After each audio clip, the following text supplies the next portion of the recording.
All right, hello everybody. Um, this is going to be the beginning lecture of chapter one.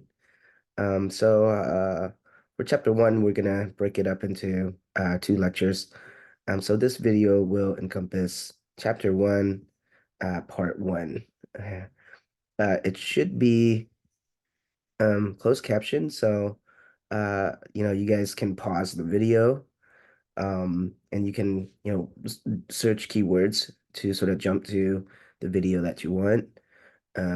But that's how I would do it is, you know, you can pause the video anytime you want. If I ask a question, you pretend like you're in class and you're going to answer the question, so you can pause, um, and then, answer the question on your own, and then, you know, uh, resume the video to see if you got the answer correctly. Okay, so I'm going to share a screen right now with you guys for chapter one. This PowerPoint is already on Canvas, and you guys can download it and follow along with the lecture. Okay, so here we are. Chapter one is going to be pretty, a lot of review stuff. If you've done Chem 160 recently, a lot of this is going to look familiar. So we're going to be going over matter, measurement, and problem solving in this chapter. Okay, so let's get right to it. Okay, so what are you guys in this class for? What is the study of chemistry? Okay, so it says here, it's the science that seeks to understand the behavior of matter by studying the behavior of atoms and molecules. The main governing principle of chemistry is that the properties of matter are determined by the properties of molecules and atoms. So how the big matter behaves, right? Um, it is dictated by the atoms and the molecules that make up that piece of matter. And so let's define matter first, right? So you guys, have heard of matter before. It's anything that takes up space, um, and has a mass. Okay. So that is everything, right? Everything that you see and also don't see is matter. Okay. And the big matter that I talk about is in our macroscopic world, right? The macroscopic world is the big world. So everything you see around you, that's the big pieces of matter. But then there's also very, very tiny pieces of matter, right? Like atoms and molecules. Um, so anything, right? And all matter is going to be made up of atoms and molecules. And what makes one piece of matter different than another is the arrangements of the atoms, right? To form molecules. Um, so you can imagine, how many different combinations that you can have of molecules, and matter, right? So the properties of water molecules, for example, is determined by how the oxygen and hydrogen atoms are stitched together, right? Just like the properties of sugar molecules are determined by the carbon and the oxygen and the hydrogen atoms that make that up. Yeah. So understanding of matter at the molecular level gives us unprecedented control over that matter. And so that's why we study chemistry, right? Uh, if we can understand the little pieces of matter and how they come together to make big matter, then we have control over designing drugs, materials, right? iPhones and so on, to better our lives, right? So it's a very important discipline. Okay, so what are atoms, right? Atoms comes from the Greek word atomos, which means indivisible. Okay, so atoms are submicroscopic particles that constitute the fundamental building blocks of ordinary matter. You're not going to see atoms in nature anymore, right? Because since um, the formation of Earth, right? These atoms are very reactive, and so they've already reacted with each other to form something else. So you're not gonna walk down the street and be like, oh, look, there's a hunk of iron, right? Because they're already all reacted. So free atoms are rare. We only find atoms bind to other atoms, And these different arrangements are what we called molecules. Right? So molecules are just more complex pieces of multiple atoms stitched together, right? So you can think of it as like Lego blocks, right? Atoms are each individual Lego blocks, and you put them together to make bigger things, which are called molecules. So here's a picture of the water molecule, right? You guys know this is H2O. You got two hydrogen atoms that are attached to an oxygen. It's a liquid. Um, and even its state of matter, right? That it's a liquid. Water is a liquid. We drink it. It's not a solid, right? Even that state of matter is determined by, the atoms, the hydrogen and the oxygen atoms that make up water. Um, so this formation, this V shape, right? The geometry of the molecule also matters as well. So this sort of bent or V-shaped water molecule is what gives rise to all the properties of water that you know, right? That it's a liquid, it's colorless, doesn't have a taste, right? So together, right, this whole thing, water is the molecule, right? And the individual atoms are the two hydrogens and the oxygen. So chemistry is the science that seeks to understand the behavior of matter by studying the behavior of atoms and molecules. So if we want to understand the substances around us, we have to have a very deep understanding of what are the atoms and molecules that make up that piece of matter. Right? And only then can we design, new materials, right, and new medicine. Is if we have a deep, deep understanding. And what we've seen, right, in chemistry is really interesting, is that even the smallest of differences can make a huge difference in property of compounds. So a great example is comparing graphite to diamond. Graphite is this picture on the left, and diamond is on the right. So you can see that on the atomic level, you zoom in, you see that they both are made of carbon, right? Graphite and diamond are both made of carbon. But the way that the carbon is arranged in diamond, which is, if you look closely, right, the carbon is attached to four other carbons. So we call this a tetrahedral arrangement. Um, and this structure is very, very strong. Okay. And so that's why diamond is, the one of the hardest substances known to man. Whereas graphite, as you can see, the carbon atoms are arranged in this hexagonal structure, and it's flat, right? You see that these are the sheets are flat, and they're held weakly together by what's called van der Waals forces. Those forces, are not that strong, so the layers can kind of just shift, right? And so graphite was used as pencil lead, right, to write, because basically the graphene layers, that layer there, can just slough off, right? Um, so graphite is soft, whereas diamond is really hard, even though they're made of carbon, right? Both are made of carbon, but it's just the way that they're arranged, right? And so the moral of the story there is, even the smallest differences in geometry can give rise to huge differences in property. Another example would be, you know, uh, carbon monoxide versus carbon dioxide, right?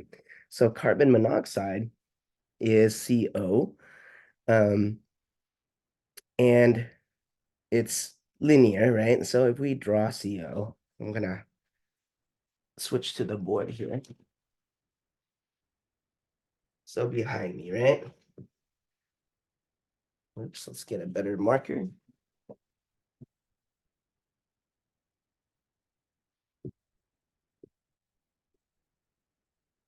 Okay, so we draw CO. It looks like that. Okay, hopefully you guys can see. Now if we draw O2, this is the molecule that we breathe. Okay. So O2 and CO looks very similar, right? Um, so what happens with CO poisoning, and may have heard of this carbon monoxide poisoning, what happens is that the hemoglobin that normally carries oxygen for you to breathe gets confused and it picks up CO, okay? Because structurally, they look so similar, right? Carbon, if you look on the periodic table, is right next to oxygen, okay? So these two look so similar to each other that the hemoglobin pick up CO. And so basically you die of carbon monoxide poisoning by asphyxiation, right? You don't have enough oxygen flowing through your body, okay? So again, this illustrates how structure is, uh, uh, uh, the structure is very important um, to the properties, right?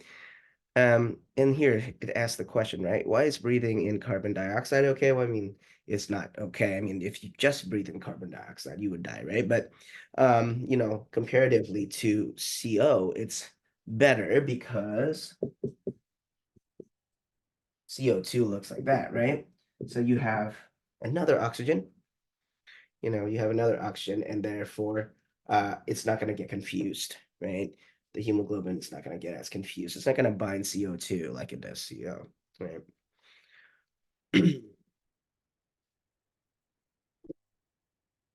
Okay, so here we have a comparison now of water with hydrogen peroxide. So water is H2O, right? Two hydrogens, one oxygen. Hydrogen peroxide is H2O2.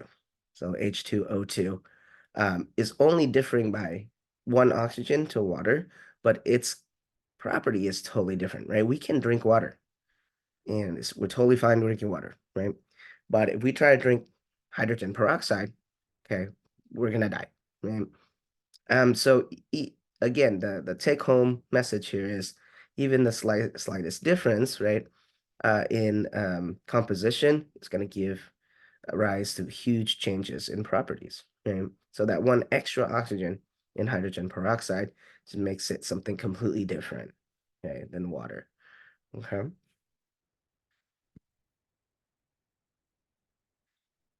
Okay. So the next topic we're gonna go on to is we're gonna review the scientific method.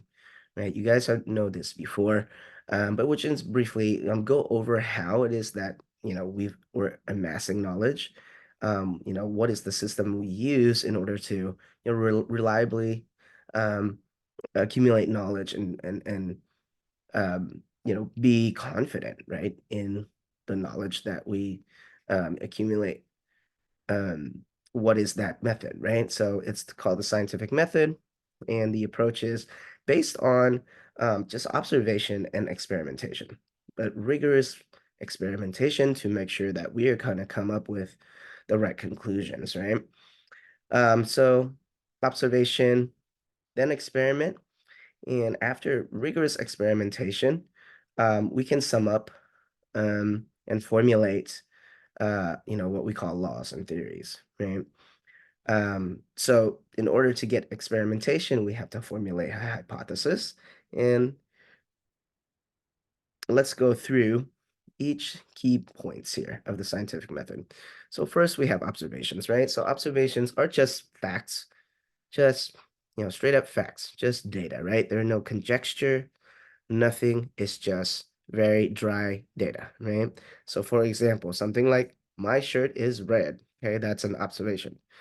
Um, right? No conjecture needed. It's just fact. So they tend to be descriptions about um, nature, right? Descriptions about the characteristics or behavior of nature. So an example, back in the day, Antoine Lavoisier in the 1700s noticed that there was no change in the total mass of a material within the container during combustion. So after an observation like that, Lavoisier's, um, you know, thinking, wait, why is that, right? Why am I observing that? And so then he formulates a hypothesis, right? So after observing, you form a hypothesis to tentatively explain the observations, right? Um, and you may not, know it for sure, but it's an educated guess, right? To try and explain what you're seeing.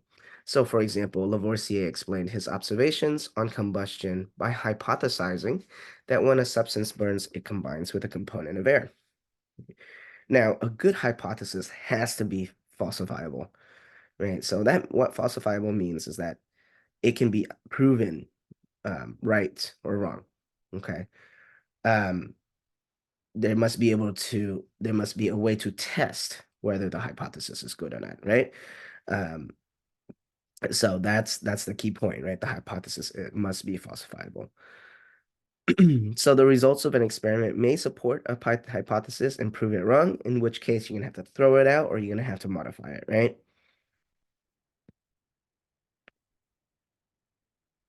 Okay, and then what is a scientific law? So now, after you have the hypothesis, you do a lot of experimentation to try and prove that hypothesis, right? And after rigorous experimentation, if you see whatever the result is that keeps coming up, what you can do is you can summarize, right? The results, um, and you can make it into a law, right? Just the summary of observations and results. So, for example, the law of conservation of mass is in a chemical reaction, matter is neither created nor destroyed, right? So it's a brief statement that summarizes, results um, from past experimentations, and it is can be used to predict future ones, right? So now, not just in this chemical reaction, matter is neither created nor destroyed, but I know that in every single chemical reaction in the future, regardless of what I'm trying to make, that has to hold true, right? That's the law.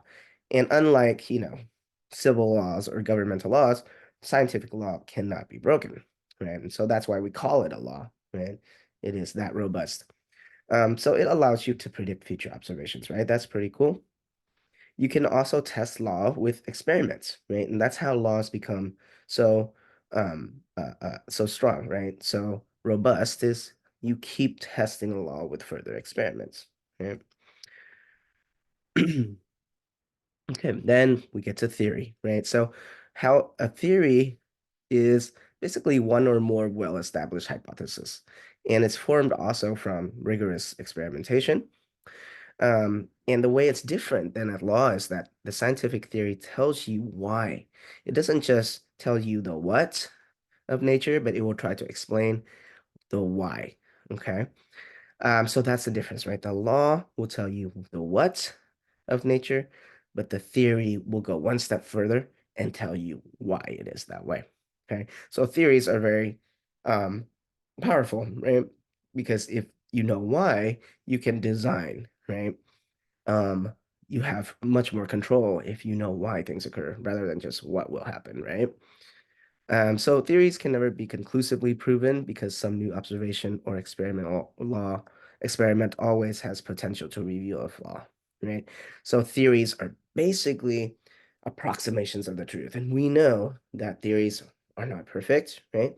We'll get to a point where, it is pretty robust and we know we can rely on it, but we are also, humble, right? We're not going to say that we know it all. And that is what science is all about, right? And a new experiment could potentially reveal a flaw, and then you refine that theory, right? And you keep doing that, and you keep refining the theory until it is the strongest that it can be. Right?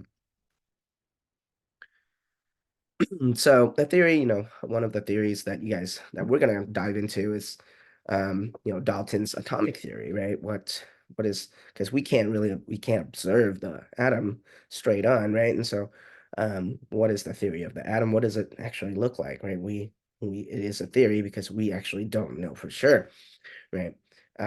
We have of course a great idea, and it works for us, right? Dalton's atomic theory works, but um, yeah, we can't see it, so we can't say that it's 100% true, right? So theory, like laws, can also be used to predict future observations, right? But remember, it's also going to explain the why, right? Not just what will happen. Okay, so here's a diagram of the summary of the whole scientific approach to knowledge, right? You can see that there's a lot of like circles, right? And that's because that's the whole premise of what the scientific approach is. We never say that we know everything to 100% certainty, right? And so we can always test and confirm, right? And that will just refine the theory and the law and make it stronger, right? Um, or if we reveal a flaw, we can throw something out, right? And so we're always trying to, test, just do lots of tests, lots of experiments, and make sure that we can confirm the theory and refine it further, right? And it's the same thing with the law, right? The law there, you can also see, you can keep testing to make sure that the law is also the best that it can be, right? So the idea here is just lots of experiments to confirm, even things that we think we know for sure, right? We keep testing. Okay, so here's your first conceptual check. Which statement best explains the difference between a law and a theory? Okay, so you guys may want to pause the video at this point. You're going to answer A, B, or C. All right. Okay, so the answer is B. A law summarizes a series of related observations. A theory gives the underlying reasons for them, right? So same thing as saying, okay, the law tells you what will happen, right? The theory will give you the reason why. Okay. So in that way, I feel like the theory it's very powerful, right? Because it's giving you the why.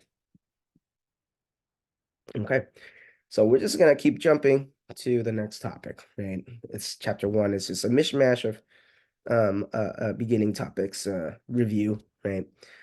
So next one is the classification of matter, right? And remember, we said matter is anything that occupies space and has mass, right? So everything you see, your desk, your chair, your whole body, even the air we breathe, right? That's matter. And we can classify matter very roughly, you know, into three categories, right?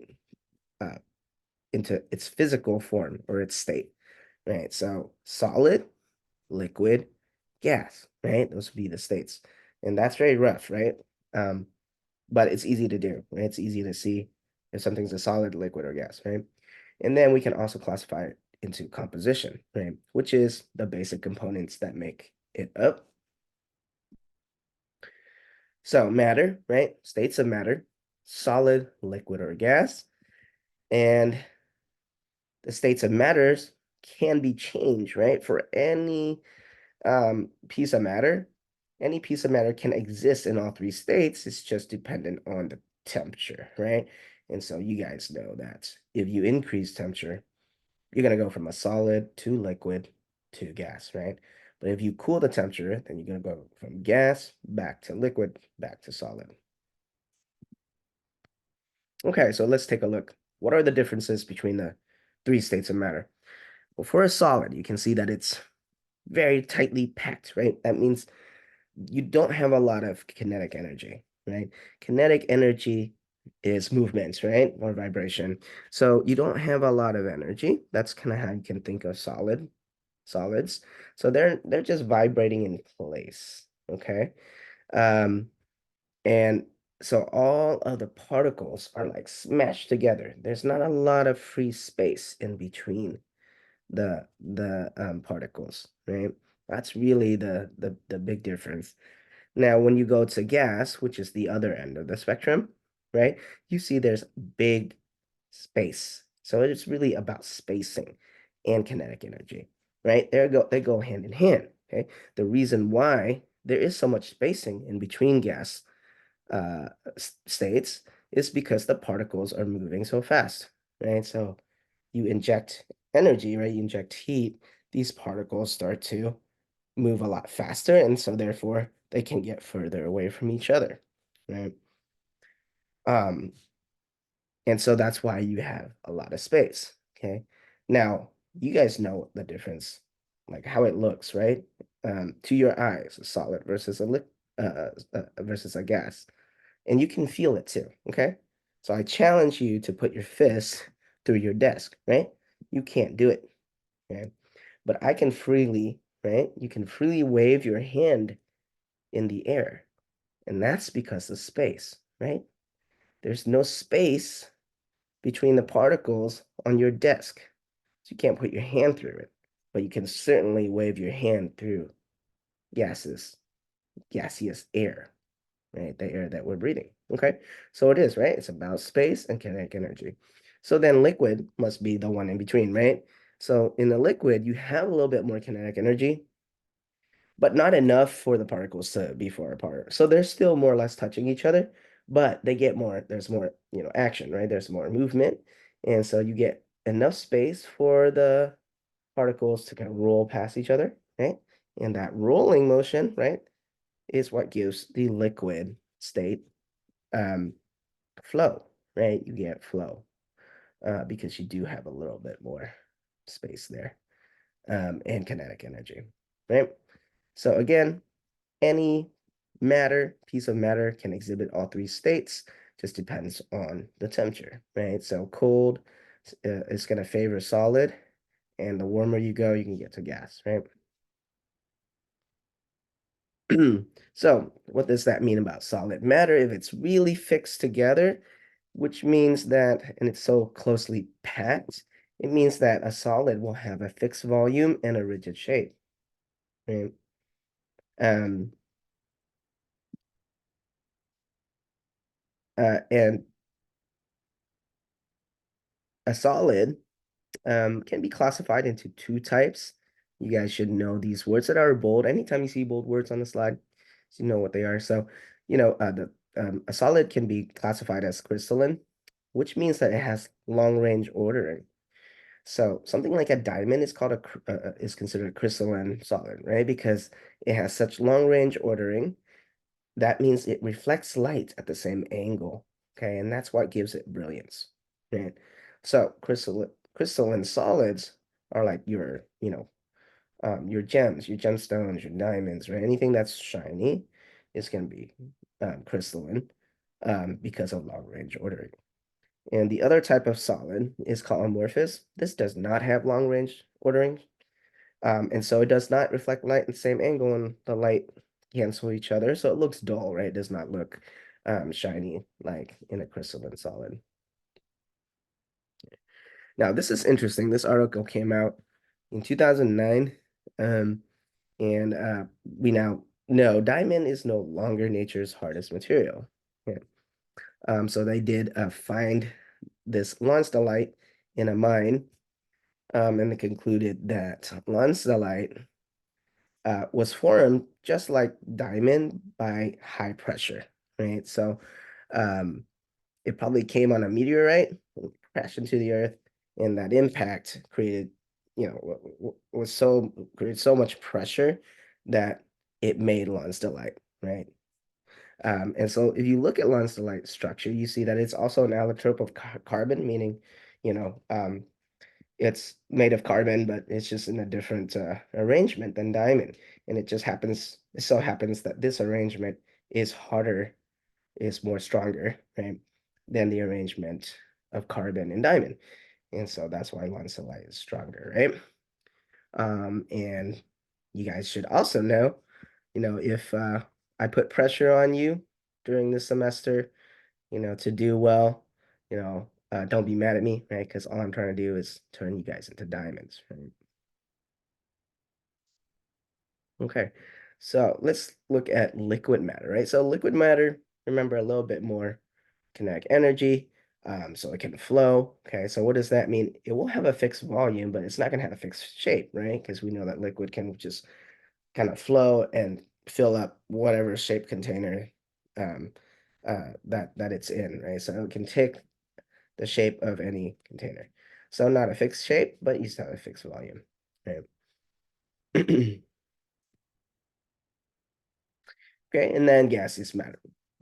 Actually, very different than the other two, right? Because you have a lot of space in between. So the one quality of a gas that the other two don't have, solid and liquid, is compressibility, right? Because if you have space in between, that means you can compress the particles closer to each other, and you can expand it as well, right? So as a result, gases have no fixed shape and no fixed volume either, right? So a gas will just expand to fill a room, right? Whatever volume that space is, it will just expand to fill it, right? Or it can be also compressed into a smaller space, right? So no fixed volume for gas and no fixed shape either.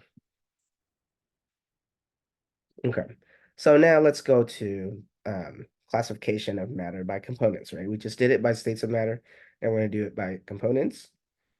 So the first division that we're going to do, first classification, is between a pure substance and a mixture. Okay, and that's pretty easy to conceptualize, right? A pure substance is made up of only one component, and its composition is invariant. A mixture, by contrast, is a substance composed of two or more components in proportions that can vary from one sample to another. Right?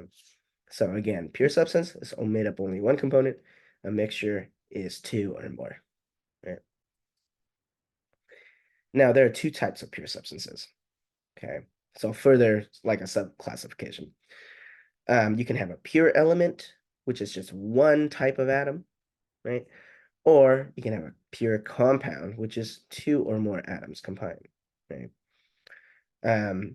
So this category will depend on whether um, or not, the substance can be broken down further. So for example, if you have a pure element, Na, right? It's just pure sodium because it's just one type of atom, Na, sodium. O2, even though it has two atoms, still considered a pure element. Why? Because it's one type of atom, right? It's just oxygen. Now, when you go to water, that's pure as well, but now that's considered as a pure compound because you have two atoms combined here, right? So that's how it works, right? Okay, so an element then is a substance that cannot be chemically broken down into simpler substances, right? It's can constitute the basic building block of matter, right? So something like helium, right, which is He, or iron, Fe, right? Even nitrogen, N2. So even though it's diatomic, N2, but it's still the same type of element. It's just one type of atom, right? Nitrogen. So it's still considered an element. A compound is going to compose of two or more elements. In most elements, we see, we experience as very chemically reactive, except for like the noble gases, right? We'll learn later that they're not. They're actually still found in nature because they're so unreactive. But most elements are chemically reactive, and by now they've reacted to form new compounds, right? And so that's what we see in our world is just a bunch of compounds, right? Because elements are so reactive. So when we see water, right? Water makes up a lot of the earth. We see sugar, right? We see sodium chloride, right? And so on. Okay. So now we go to mixture, right? We just did pure stuff. Now we do mixtures. So mixtures means you got two or more elements or compounds, right? And they can be in whatever proportion, right? So you can take an element and a compound together. That is a mixture, right? And then you can subcategorize mixture into two types, heterogeneous mixtures and homogeneous mixtures. Heterogeneous mixtures is one where the composition is going to vary from one region to another. Okay, so in a heterogeneous mixture, it doesn't look like it's evenly mixed. Okay, it's like you can see chunks of one of the component, and then over here you can see another chunk, right? So from one region to another, it varies. Okay, so an example, a heterogeneous mixture would be a salt and sand mixture, right? So if you take table salt and sand together, you can definitely see that it's not a heterogeneous mixture, right? Because you can see, oh, look, that's the grain of salt, looks white, right? And here's the sand, looks kind of brown, right? So um it's not homogeneous, right? It's not even, okay? So homogeneous is the opposite, right? It appears like it's a pure substance. Homogeneous mixture, when you look at it, it will look like it's one substance because it's evenly mixed, right? Um, and that means all the portions of a sample will have the same composition. So an example would be like if you dissolve sugar in your tea, the sugar dissolves completely and evenly, right? And so it's just look like it's a pure um, substance.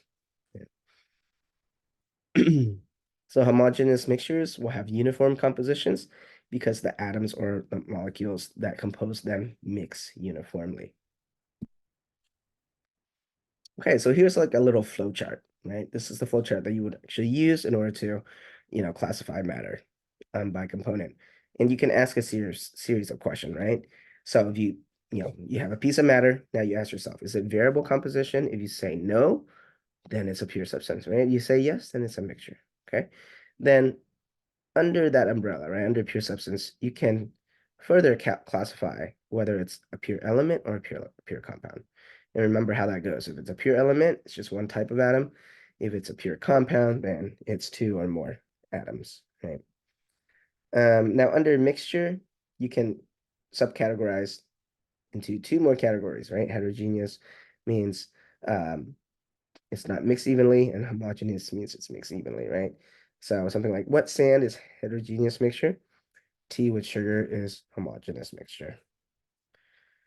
Okay, now in chemistry, separating mixtures can be very challenging, and that's actually, in a chemist's life, um, that's what they're doing. They're just constantly trying to separate mixtures, right? Because when you like do a new reaction, you don't always get one product, right? You're gonna get multiple products, and now you have to think about, okay, now I have to, pick out only the product I want, right? I don't want the impurities, I just want this compound, right? So there's several techniques that we've developed to separate mixtures.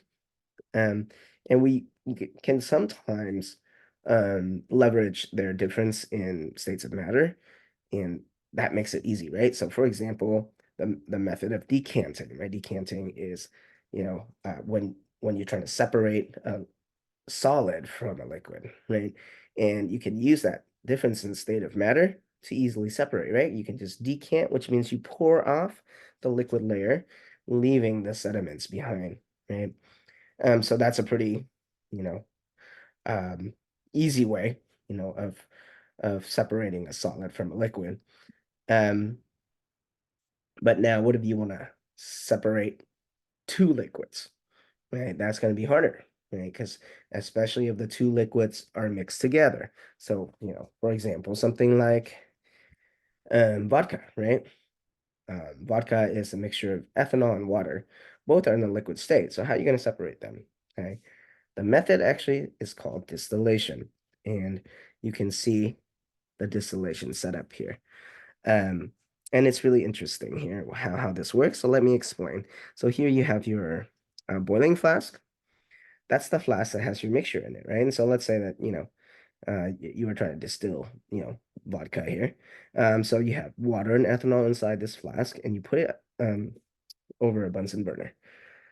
Now the Bunsen burner is going to heat up that mixture, right? And they're going to turn it into a gas. In the gas state, though, the more volatile liquid, meaning the liquid with a lower boiling point, is going to be present in a greater amount, right? That makes sense, right? Because it's the same amount of heat, right? But the liquid that is lower boiling is going to be concentrated in the vapor phase. And so then the vapor is directed towards what's called a condenser. And condenser is like a piece of glassware that is like um uh, uh, uh, it's like it has a water jacket around it, right? So you can see it's a double tube.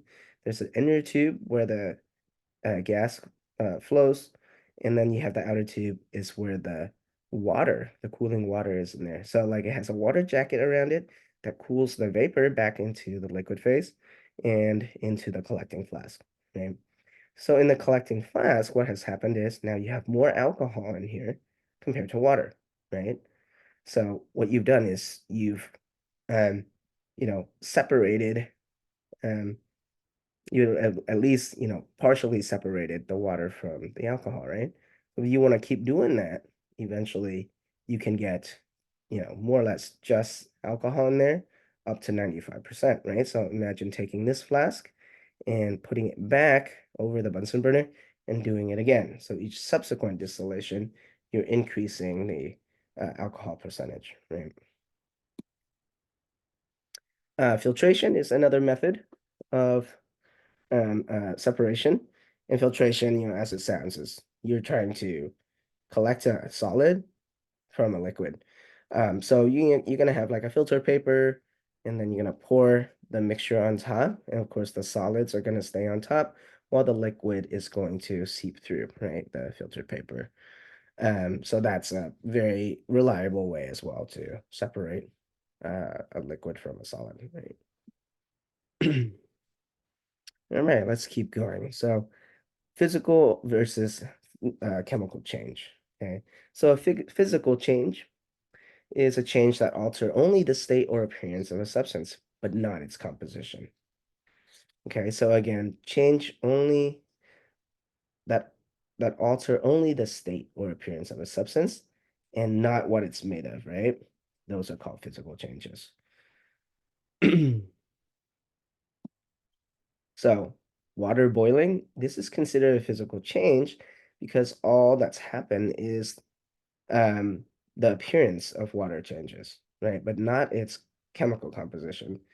So water from the liquid state to a gaseous state is still H2O, right? Both is still H2O.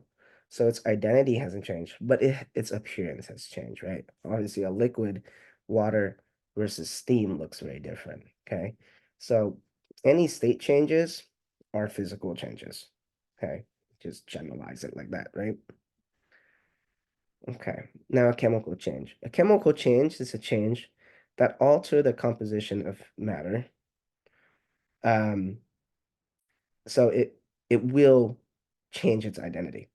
Okay, so a chemical change changes the identity of the compound. Okay, so for example, the rusting of iron is a chemical change because you're going from iron, which is Fe, right, to rust, which is Fe2O3, iron oxide. So you've completely changed its identity, and that's why it's called a chemical change, right? So here's a list of, other different um, physical and chemical change.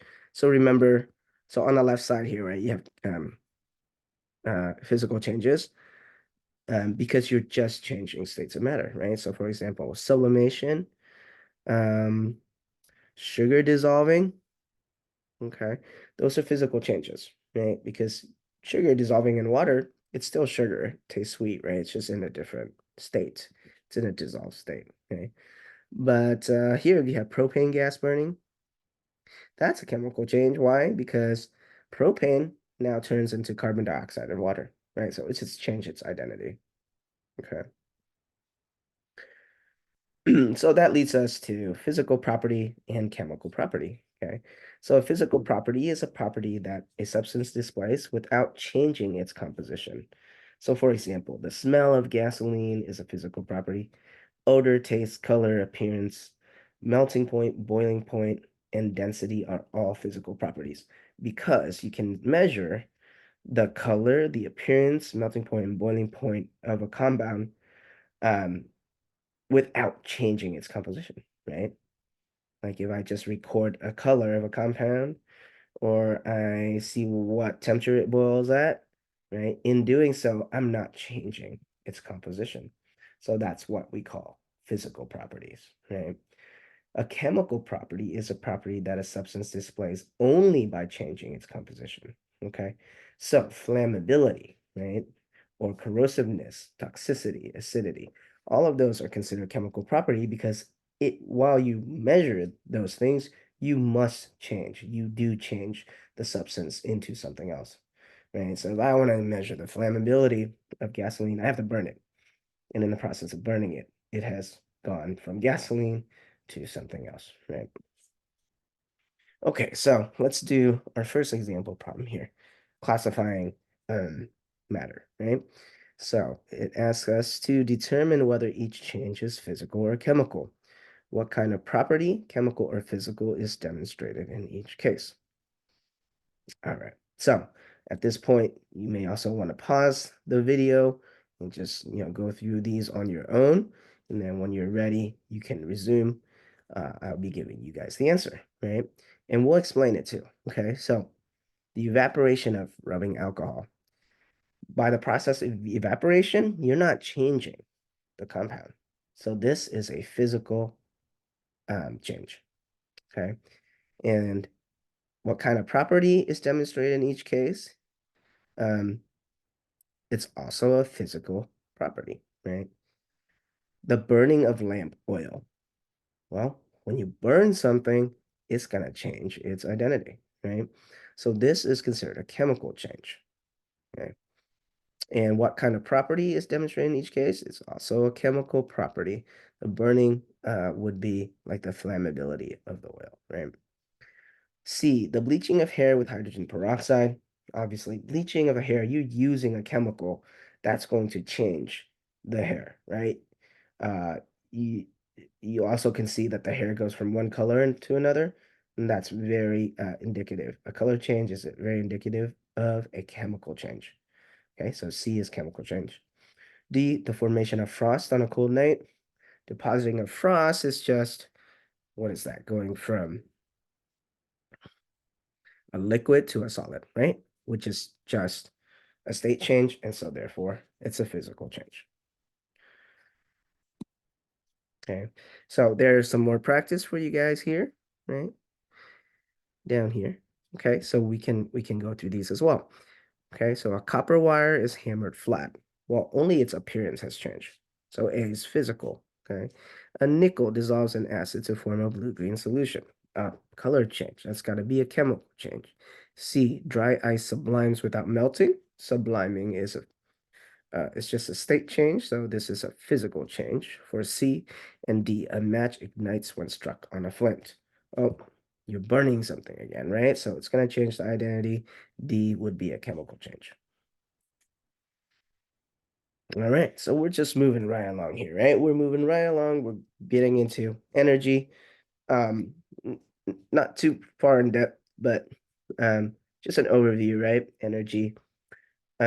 Energy is defined as the capacity to do work, right? So pretty easy definition, right? In layman term too, energy is the capacity to do work. Certainly so. Like if you have more energy, you can work more, right? But now we have to define what work is, right? So work um, in chemistry is defined as the action of a force through a distance, and we can actually quantify that with this a very simple um, equation. Work, W, is equal to force times distance. Okay, so F times D. Okay, so when you are, let's say, pushing a box across the floor, you're doing work, right? Because you're applying a force over some distance. Okay. Um, and they're multiplying each other, right? Force times distance. So it's both of those components that makes up work. So you apply more force, well, of course, you're going to do more work, right? Or if you apply the same amount of force, but you you you apply the force over a longer distance, then of course you're going to do more work, right? So both of those factors are going to come into play, force and distance, um, uh, uh, to define work, right? To quantify work. Yeah. Okay, we can also separate energy, right? We can classify energy to different categories as well. There are two main types, it's kinetic and potential. You guys know that. Kinetic energy is the one that's associated with the motion of an object. So, you know, anything that's in motion, right, is carrying kinetic energy. So that's pretty easy to see, right? Easy to to identify that you have kinetic energy. Potential energy is a little bit more tricky, right? Because it's not moving. And so it's called the energy that's associated with the position or the composition of an object, right? So here in our picture, we are seeing the two types of energy. And they are always, there's always an interplay between them because energy is conserved, right? Energy cannot be created or destroyed. So potential and kinetic energy are, always interplaying there. The more you have of one, the less you have of the other, right? So in this picture, it shows that, right? If you have like a 10-kilogram weight on top of a building, this is potential energy because this thing is not moving, right? So it's not kinetic energy. It's definitely having energy that's stored. Well, where's that energy coming from that's stored? Well, somebody had to walk this weight up to the top, right? And we know that it's storing energy for sure, because we wouldn't be if we were taking a lunch break, we would not be standing right here, okay, with this weight on top. We know very much that potentially that thing can fall and hurt us. So for sure, it's storing energy, right? Now, as soon as it drops off the building, it's converting its potential energy into kinetic, right? It's moving. And so what happens is the potential energy drops while the kinetic energy increases, right? And as it gets closer to the ground, it has even more kinetic energy, right? It's picking up speed and it's losing potential energy, right? And so it's being converted. So boom, finally when it hits the floor, well, it stopped moving. So where did all the kinetic energy go? Well, it went into heating the ground there and probably also like making dents, right? Depending on how hard this surface is, right? So you can see the process of this energy transfer, right? Because energy cannot be created or destroyed. So it can only be transferred from one type to another. You may have also encountered what's called thermal energy, and this is the energy that's associated with the temperature of an object. So thermal energy is actually a kinetic energy because what it's measuring is the vibration of the molecules that are making up that substance, right? That's what gives rise to um, heat, right? To the temperature of an object, okay? So automatically you can assume if you touch something and it's warmer, it's because the vibration of the molecules within that object is vibrating faster. Okay? That's what we call thermal energy. Okay. So, summarizing energy here, energy is always conserved. It's neither created or destroyed. That's the law of conservation of energy. And in nature, you will always see this. Systems that have high potential energy, they will tend to change to in a direction that will lower their potential energy because that's more stable, right? So going back to this block, this this weight on top of the building is less stable than on the ground, right? And so automatically, it would just fall, right? It would never, it would not automatically go up. That wouldn't make sense, right? Because that would make it less stable. And we don't see that, do we? We don't see like things from the ground just spontaneously go flying, right? It's the other way around. And so that is the way of nature, right? The direction is to lower the potential energy and release energy into the surroundings, right? Okay, so let's go to units now, right? Units of measurement. So in chemistry, units um, are ways for us to communicate, right? And for us to measure, right? So units are standard quantities used to specify measurements. There are two common unit systems. We got the metric and the English system. The metric system is used in most of the world. Unfortunately, we use the English system.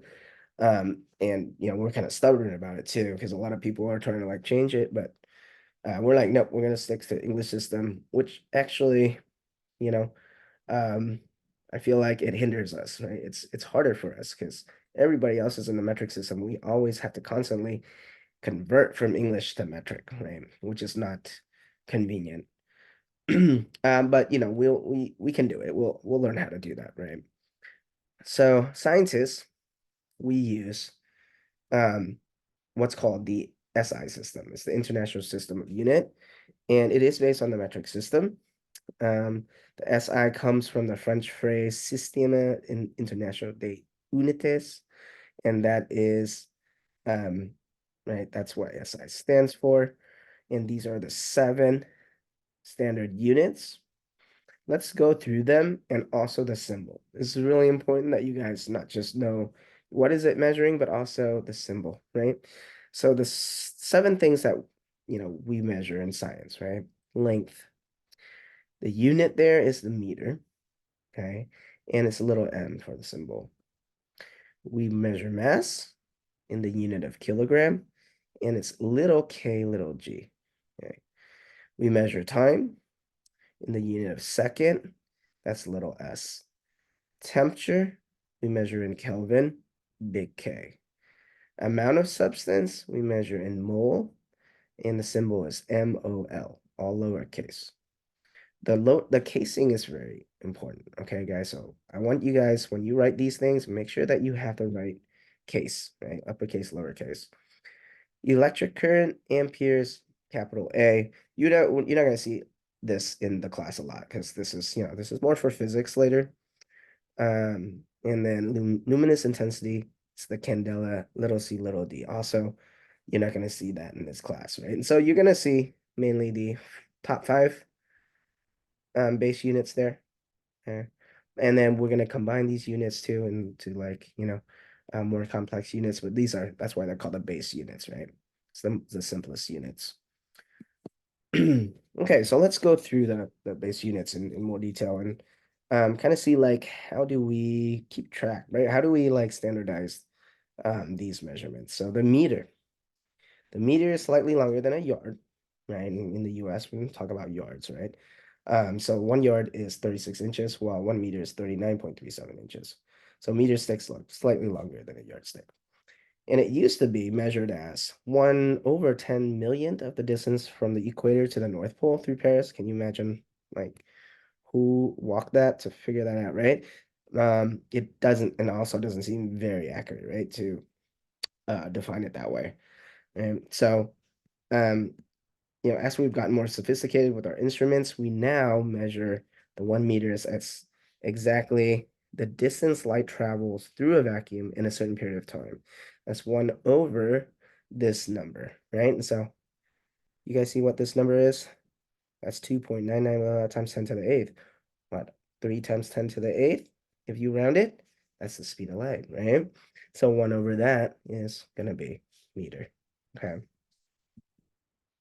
The kilogram it's a mass, right? So the mass of an object is the measure of how much matter is in there. Okay. And the SI unit for mass is kilogram. Right? If you want to convert it to, what we're used to, 1 kilogram is 2.205 pounds. Right? Another common unit is gram too, right? If you have a smaller amount, you can measure in just gram versus kilogram. And 1 gram is 1/1000th of a kilogram, right? So 1 kilogram is 1,000 gram. Okay. So the weight of an object, how's that different than the mass? Well, the weight of an object accounts for gravitational pull on the matter as well, right? So the weight of an object is going to be, always bigger than the mass, right?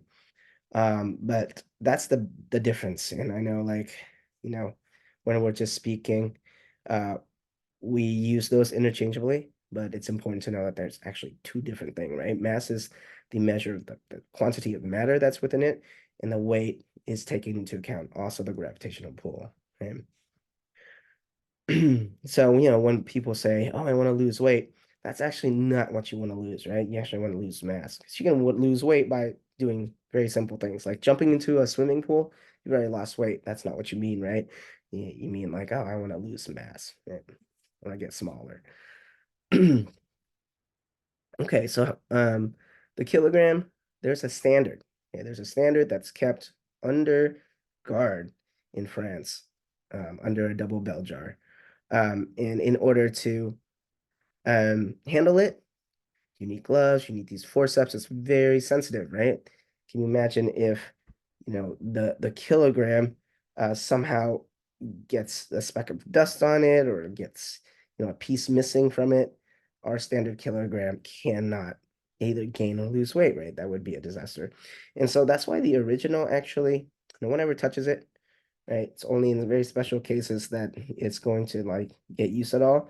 There, so instead, what happens? They made 7 prototypes from the original, and they sent it to different spots in the world. So our standard kilogram is kept at the NIST in Colorado. So that's how we agree, right? Worldwide, what a kilogram is. Okay, the second, that's the measure of the duration of an event. So as a unit is seconds. Okay, so 1 second is defined as the duration of 9,192,631,770. Okay, a lot. Periods of the radiation emitted from a specific transition in a cesium-133 atom. Okay, so as we get more, sophisticated, we can just actually measure the duration of the the radioactivity basically of this cesium-133 atom. Okay, the Kelvin. This is a measurement of temperature. Okay, big K. So the temperature is a measure of the average amount of kinetic energy of the atoms or molecules that compose the matter. Temperature also determines the direction of thermal energy transfer, and what we commonly call heat. Okay, so energy transfer is always going from hot to cold, right? Where there is more heat to where there is less heat. It's always from hot to cold and never the other way around. Okay, so you know, when I was younger, I had this misconception of like, oh, if I touch like an ice cube, then the cold is being transferred to me. That's not why I get cold, right? If I touch an ice cube, it's because the heat from my hand is being lost to the ice cube, right? That's the direction of flow, and that's why I feel cold because I don't have heat anymore, right? So the Kelvin scale um assigns 0K to the coldest temperature possible. Okay, so now we compare that to the Celsius and the Fahrenheit. You see that's 3 thermometers here.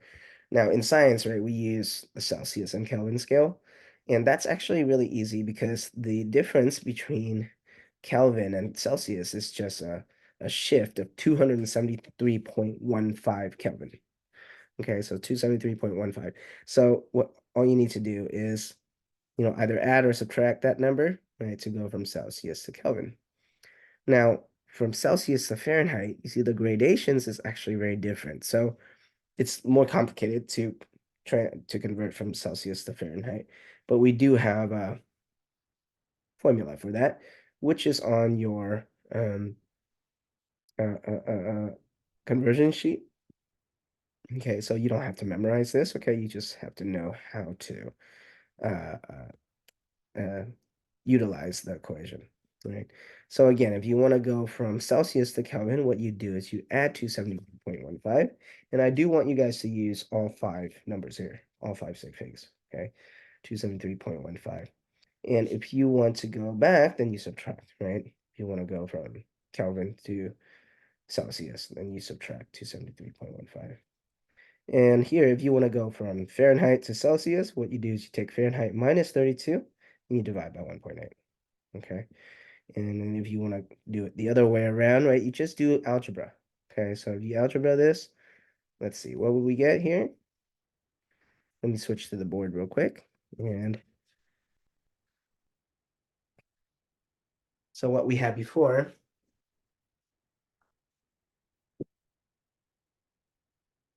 was Celsius is equal to Fahrenheit minus 32 in parentheses divide by 1.8, right? So if you want to change this and you want to solve for Fahrenheit, is you want to solve for Fahrenheit, then you need to multiply by 1.8 to each side, okay? So now cross this out, you get 1.8 degrees Celsius times, right, times Celsius is equal to Fahrenheit minus 32. Now, if you want to get Fahrenheit by itself some more, right, you need to add 32 to each side. Okay, so in the end, right, minus 32 plus 32, that cancels. So Fahrenheit is equal to 1.8 times Celsius plus 32. Okay, so those would be your 2 equations here, right? One is going from Fahrenheit to Celsius, and the other one is going from um, right, Celsius to Fahrenheit. Okay.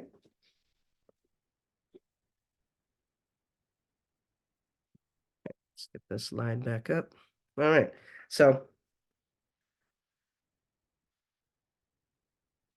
yeah, we can do this one together now. Gallium is a solid metal at room temperature, but it will melt to a liquid in your hand. The melting point of gallium is 85.6 degrees Fahrenheit. What is this temperature on the Celsius scale and the Kelvin scale? Okay, so let me erase the board. We'll work that out together.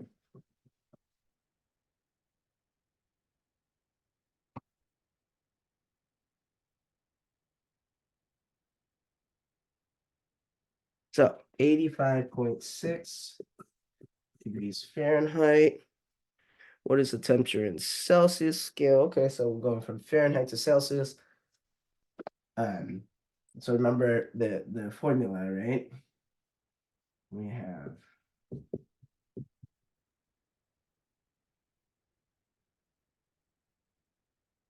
okay. Right, so we want to know what Celsius is. We have the Fahrenheit, we just plug it in. So this is 85.6 minus 32 over 1.8.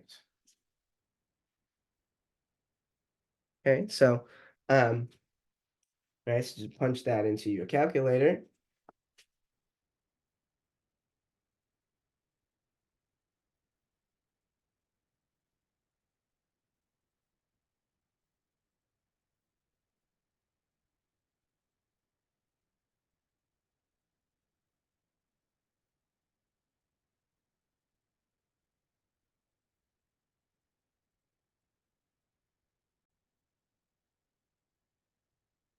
So 85.6 minus 32 divided by 1.8. So we get 29.8 Celsius. Okay. And then it asks us to convert to Kelvin. So how do we go from Celsius to Kelvin? Well, we add 273.15, right? So 29.8 plus 273.15 give us 303 Kelvin. Okay, so that'll be our two answers there. Okay, so pretty straightforward, right?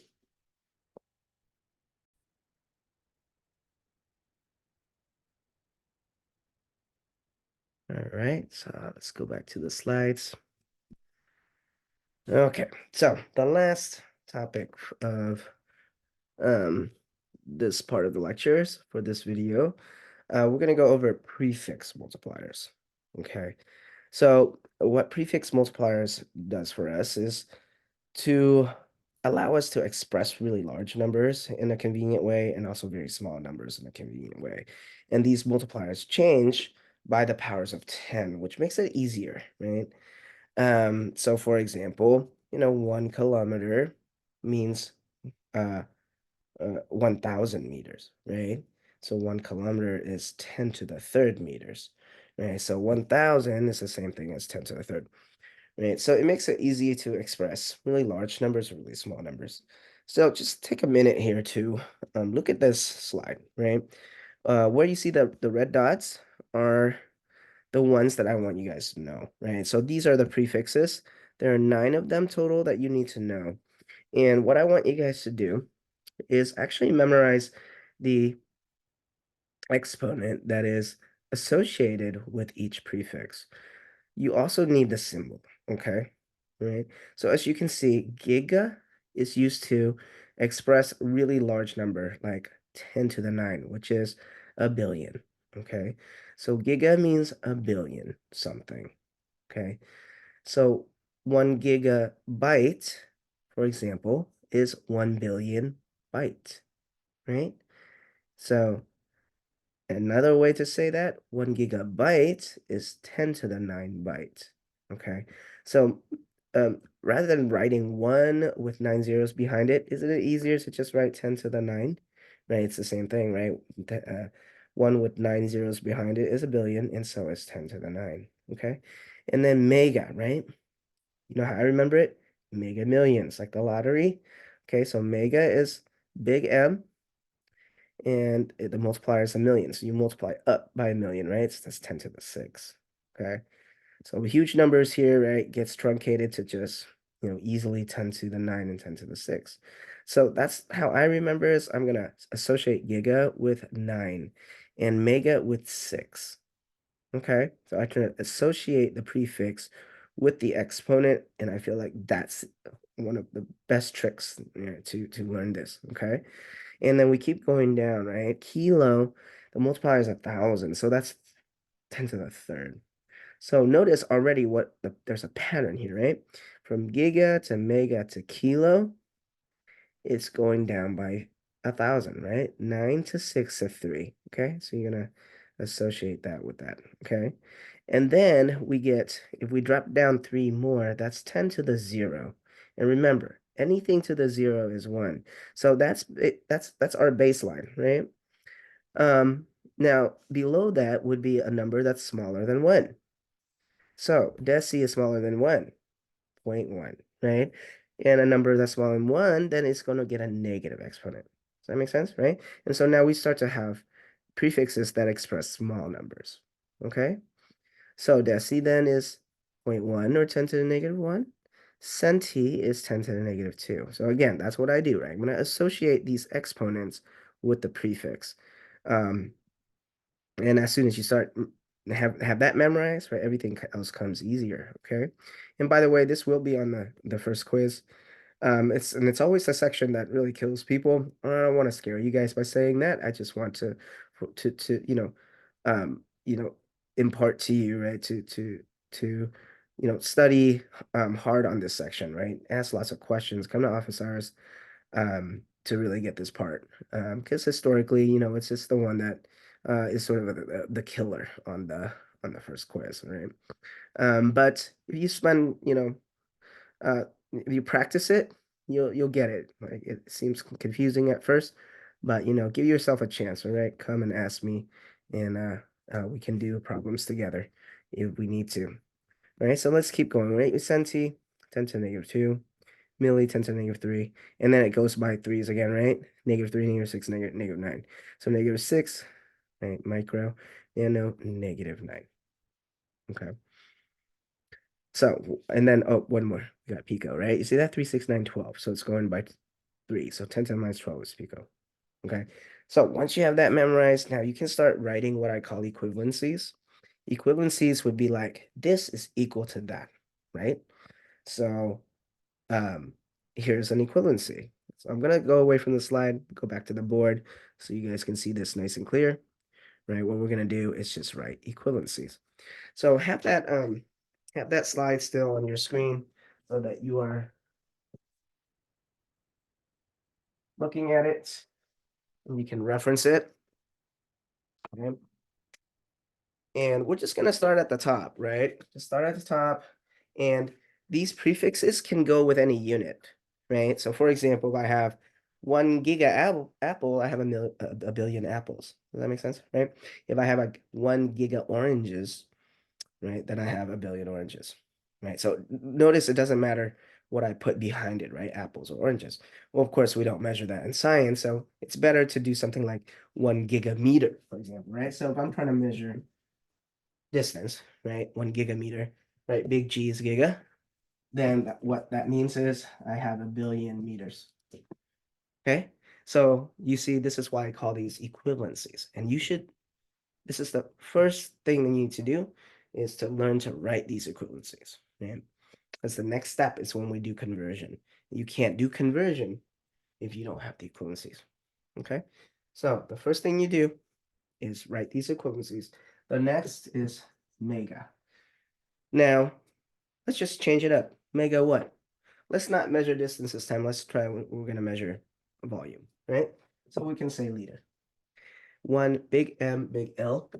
Remember, big M is a million, mega millions, right? So 10 to the 6 liters.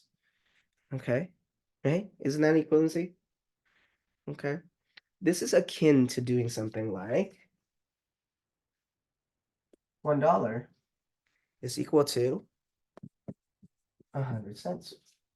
Right? That's an equivalency. It's a true statement, isn't it? So if I owe you $1, I can give you 100 cents. You wouldn't be mad at me, right? And vice versa, right? If I owe you 100 cents and I give you a dollar bill, you'd be fine with it, right? That's what equivalency is. And it's just the same thing here, right? If I have 1 megaliter, then that is the same thing as a million liters. Okay. So I can keep going, right? So I can go to kilo, and let's measure mass this time, okay? So we're just practicing with different units, and you should do that too, just so you can get used to seeing it, right? So kilo, that's your prefix. 1 kilogram is 10 to the third grams. So notice all we're doing is we're translating, right? Giga is associated with 10 to the 9, right? Mega, 10 to the 6, kilo, 10 to the third. Okay. And then we can also keep going. We can do the small ones too, right? So let's say we want to do deci. 1 decimeter, going back to meters, right? 1 decimeter is 10 to the minus 1 meters. Okay. 1 milliliter is 10 to the minus 3 liters. Okay. Straight up writing these equivalencies, right? And then 1 microliter is 10 to the minus 6 liter. Let's change it up to gram. 1 picogram is 10 to the minus 9 grams. And then go back to meter. We have pico, and then we have what's after pico?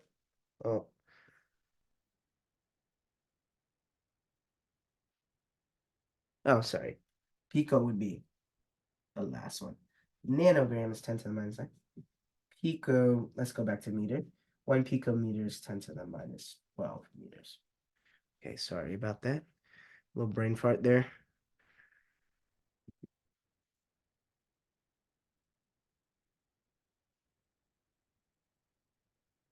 All right.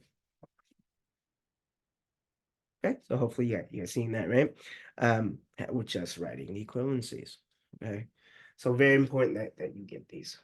Okay. Now, the next thing I also want you to do is write it the other way around. Okay.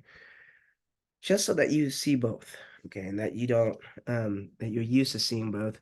So we're gonna do something like this. When I say $1 is equal to 100 cents, I can also go back and say 1 cent is $0.01. I guess. Okay. So I know at this point I feel like yeah, my brain's hurting a little bit, but this makes absolute sense, right? And we can rewrite 0.01 as 10 to the negative 2 dollars. Okay. Just to keep, the exponent form. Okay. So how do we do this? Well, it's just algebra, right? If you want to isolate cents here, you want to make this a 1, you divide everybody by 100, right? So you divide this by 100, that'll be 1 cent. Divide this by 100. 1/100th is 10 to the negative 2, or 0.01, right? Okay. So it's a matter of what question you're asking, right? Whether it's more sense to write this or this, right? So if I ask you how many cents are in $1, then it's 100 cents. But now I'm asking you how many dollars are in 1 cent. It's the second question, right? How many dollars are in 1 cent? So 1 cent is this many dollars. Okay. Right? So the 1 is sort of like your reference point, right? Because I'm like asking for $1, how many cents is it? Now for 1 cent, how many dollars is it? Okay. Well, in all of these, the way we've been writing it is 1 gigameter is 10 to the 9 meters. Well, what if I want to ask in 1 meter, how many gigameters are there? Right? So in 1 meter, how many gigameters is there? Well, if I want to get this to become 1, I divide by 10 to the 9. So if I divide by 10 to the 9, it comes over here as 10 to the negative 9 gigameters. Okay. So 1 meter is equal to 10 to the minus 9 gigameter. I know that there's a little glare right there, but if you go and stare at the screen, you'll see it. Okay, but I'm going to read it to you, right? 1 meter is 10 to the 9 gigameter, right? So these are one and the same, right? It's the same thing. It's saying the same thing. It's just written in a different way, okay? But I do want you guys to get used to writing it in multiple ways, okay? Because you're more versatile that way, okay? Now, you can also do it to let's do it let's do it with the milliliter here. Okay, so I can ask now, 1 liter is equal to how many milliliters? Right? Well, 1 milliliter was 10 to the minus 3 liters, so 1 liter is going to be 1,000 milliliters, or 10 to the positive third. Because what I've done is I bring this over here and now change the exponent from a negative to a positive, right? That's when I go to the other side, right? Bring 10 to the negative 3 to the other side, it's going to be positive. Okay. Same thing here, right?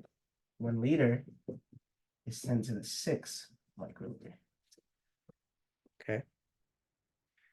And so I really want you guys to sit with that and see, you make sure that you understand that. Like, these are the same statement, right? Same statements, just written different ways. And, why is that useful? Well, later on when you're doing problems, you can use either this true statement or this true statement. It doesn't matter to solve the problem, but it gives you the flexibility, right? Okay. Another way to see this, okay, so that you don't actually have to memorize if it's negative or positive exponent, is to think in terms of bigger and smaller denomination. Okay, so let's go back to the money as an example. Okay, now the dollar is a larger denomination, right, than a cent. If you compare $1 and 1 cent, which one's worth more? The dollar. So of course, $1 will give you a positive exponent, 10 to the second cents, right? Because what you're imagining is tearing a dollar into 100 pieces. And each one of those pieces is called a cent, right? So since the dollar is bigger than a cent, you're going to have more cents in $1, right? More cents than $1. This is a 1 and this is 100, right? So that will always have the positive exponent when you're going from bigger to smaller, okay? You're going to have the positive, right? Exponent's going to be positive, okay? But in this case, you're going from cent to dollar, right? Because the question is asking 1 cent is how many dollar? Well, the cent is a smaller denomination, which means that 1 cent's not going to be worth that many dollars, right? So it's going to have a negative exponent, but the exponent is the same. It's 2 for both, right? So that's kind of cool. You don't have to um the exponent stays the same, right? So you just have to worry about flipping the sign. So what that means is when you're going from smaller denomination to bigger denomination, right? You have negative exponent. Okay, makes sense? Okay, so let's see how that works here, right? From milliliter to liter, that's smaller to bigger. Smaller to bigger should give you a negative exponent. So that's why 1 milliliter is 10 to the minus 3 liter. Okay, see how it works here too. Smaller to bigger, right? A microliter is smaller than a liter, right? Now, you may be asking me, wait a minute, how do I know that? Remember that table? Let's go back to the table, right?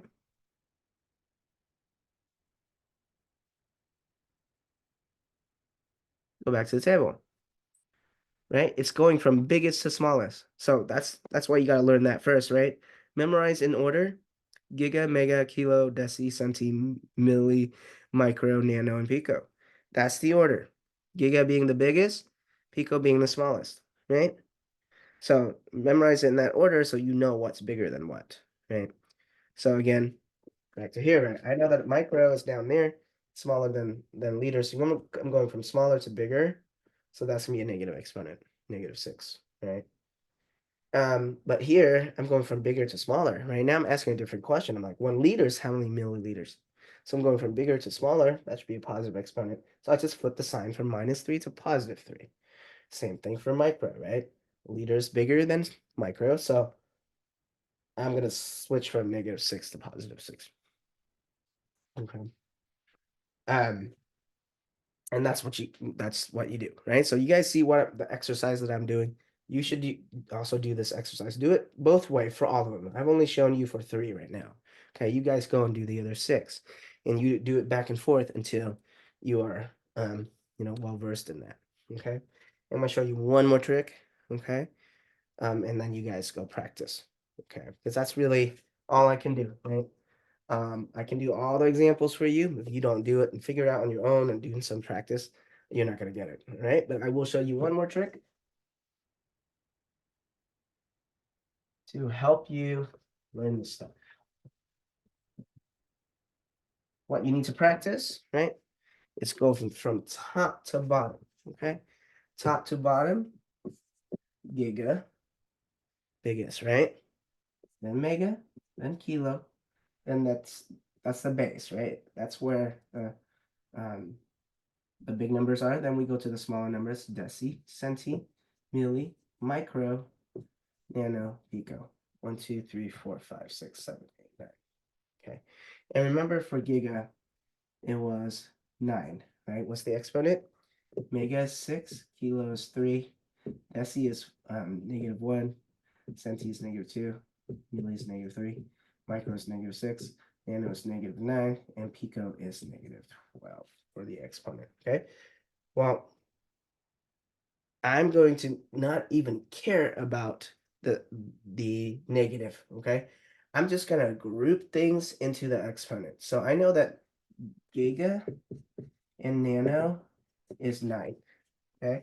And then I know that mega and micro is 6, right? I'm letting go of the negative and the positive, right? So I'm showing you a trick here. So don't worry about that. And then I know that kilo and milli is 3, 963. Pico is 12, right? So it's always going down by 3. It's easy to remember. And then, for deci, it's 1. For centi, it's 2. So, for these ones, let's do it like this. Yeah, centi is 2, deci is 1. So for these, just they're by themselves, right? So now when you do the conversion, you only have to remember the exponent and then the sign you can get from whether you're going smaller to bigger or bigger to smaller. Okay, so let's try it. So let's say I'm saying 1 microgram is how many grams? Okay, now that's the question. Okay, well, let's see. Micro is 6. So I know it's going to be 10 to the something 6. How do I get whether it's a negative or positive? Is it going from smaller to bigger or bigger to smaller? Well, micro, right, is here. Gram is here, right? Gram is the base unit. I call it base unit, right? There's no prefix in front. So this is the base, right? So micro is below gram, right? So micro is smaller. I'm going from smaller to bigger. It's got to be a -6. Boom.